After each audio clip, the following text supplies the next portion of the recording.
তোমরা কি এই বছর এইচএস দিয়েছো? এবার নেক্সট কি পড়বে, কলেজে গিয়ে নতুন কি পড়া স্টার্ট করবে, সেইগুলো নিয়ে কি খুবই confuse? Then you are in the right place. এখন একটা ডিসিশন নেবে, তার জন্য নেক্সট 3 to 4 ইয়ার্স তোমাদেরকে রিগ্রেট ফিল করতে হবে। So don't skip the video and watch till end. Hello guys, আমি Siddharth and welcome to code career academy. এটা এমন একটা প্ল্যাটফর্ম যেখানে আমরা অ্যাজ এ সিনিয়র জুনিয়রদের একদম শেষ পর্যন্ত গাইড করে থাকি। তবে আমরা গাইড করি আর সত্যিটা তোমাদেরকে আমরা জানাই। তো অন্যান্য বড় বড় ইনস্টিটিউটের মতো মিথ্যে কথা বলে তোমাদেরকে মিথ্যে আশ্বাস দেখাই না। চলো শুরু করা যাক।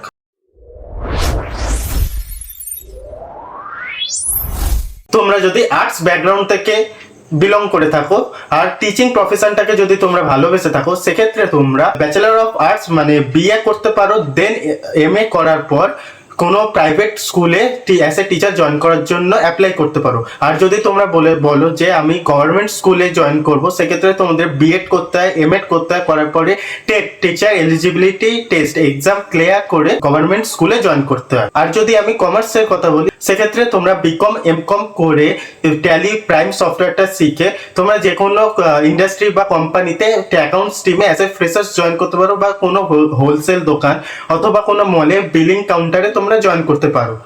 আর যদি তোমরা বলো যে আমি আরেকটু ভালো পোস্টের জন্য পড়াশোনা করতে চাই, সেক্ষেত্রে তোমরা সিএ মানে চার্টার্ড অ্যাকাউন্টেন্টের মতো পড়াশোনা করতে পারো, সিএমএ সার্টিফাইড ম্যানেজমেন্ট অ্যাকাউন্টের মতো পড়াশোনা করতে পারো। সেক্ষেত্রে তোমাদের একটা স্পেসিফিক এন্ট্রান্স এক্সাম দিতে হয়, সেই এক্সাম ক্লিয়ার করার পরেই তোমরা এই সমস্ত পড়াশোনা স্টার্ট করতে পারবে। আর যদি তোমরা ম্যানেজমেন্টের দিকে যেতে চাও, সেক্ষেত্রেও অনেক চয়েস থাকে। ধরো হতে পারে হোটেল ম্যানেজমেন্ট, নয় হসপিটাল ম্যানেজমেন্ট, অথবা তোমরা বিবিএ করতে পারো, ব্যাচেলর অফ বিজনেস অ্যাডমিনিস্ট্রেশন, সেদিকেও অনেক স্কোপ থাকে জব করা। আর যদি তোমরা আর্টস এবং কমার্স থেকে এসে থাকো, আর যদি তোমাদের প্রোগ্রামিং, ডেভেলপমেন্ট, ডেটা স্ট্রাকচার এইগুলোর সাথে প্যাশনেটেড হয়ে থাকো, তোমরা যদি কম্পিউটার ফিল্ড এবং কম্পিউটার ওয়ার্ল্ডটাকে ভালোবেসে থাকো, সেক্ষেত্রে তোমরা বিসিএ করতে পারো, যেটা হচ্ছে ব্যাচেলর অফ কম্পিউটার অ্যাপ্লিকেশন। এই কোর্স তোমাদেরকে প্রোগ্রামিং শেখাবে, কোডিং শেখাবে, ডেটা স্ট্রাকচার শেখাবে, ওয়েব ডেভেলপমেন্ট মানে ওয়েবসাইট বানানো শেখাবে 4 বছরের মধ্যে। এবার তোমরা ভাবে দাদা এত কিছু, এর জন্য আমাদেরকে সায়েন্সের ব্যাকগ্রাউন্ড হয়তো হতে হবে। আমি এখানে বলে দিচ্ছি একদমই না, তোমাদের সায়েন্সের ব্যাকগ্রাউন্ড একদমই হতে হবে না।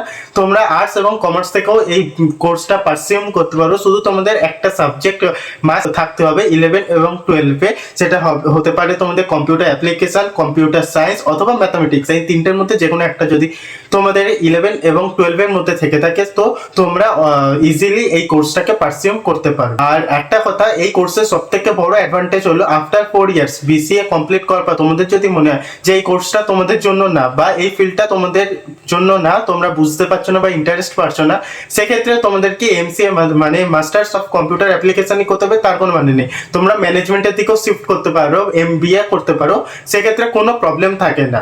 সো তোমাদের কাছে তখন আরো দুটো দরজা খুলে যায়, যেটা তোমাদের কাছে সুবিধা হবে সেটা তোমরা করতে পারো।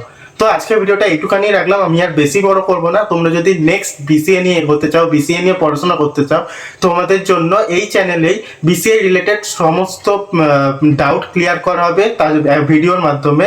যেমন বিসিএ করলে তোমরা কি কি জব করতে পারো, কেমন স্যালারির জব পেতে পারো, বা হচ্ছে কোন এক্সাম দিয়ে বিসিএ তোমরা পারসিউম করতে পারো, কোন কলেজে ভর্তি হলে তোমাদের সব থেকে ভালো হয়, সমস্ত ডাউট এই চ্যানেলের মধ্যেই ক্লিয়ার করা হবে। সো চ্যানেলটাকে সাবস্ক্রাইব করে দাও, এবং যদি ভিডিওটা তোমাদের ইনফরমেটিভ লেগে থাকে তো ভিডিওটাকে একটা লাইক করবে, আর তোমাদের এরকম কনফিউজড বন্ধুদের সাথে শেয়ার করে দাও, তাদেরও কিছু হেল্প হবে। তো আজকের মতো বাই বাই, নেক্সট ভিডিওতে দেখা হচ্ছে। সাবস্ক্রাইব করতে ভুলবে না।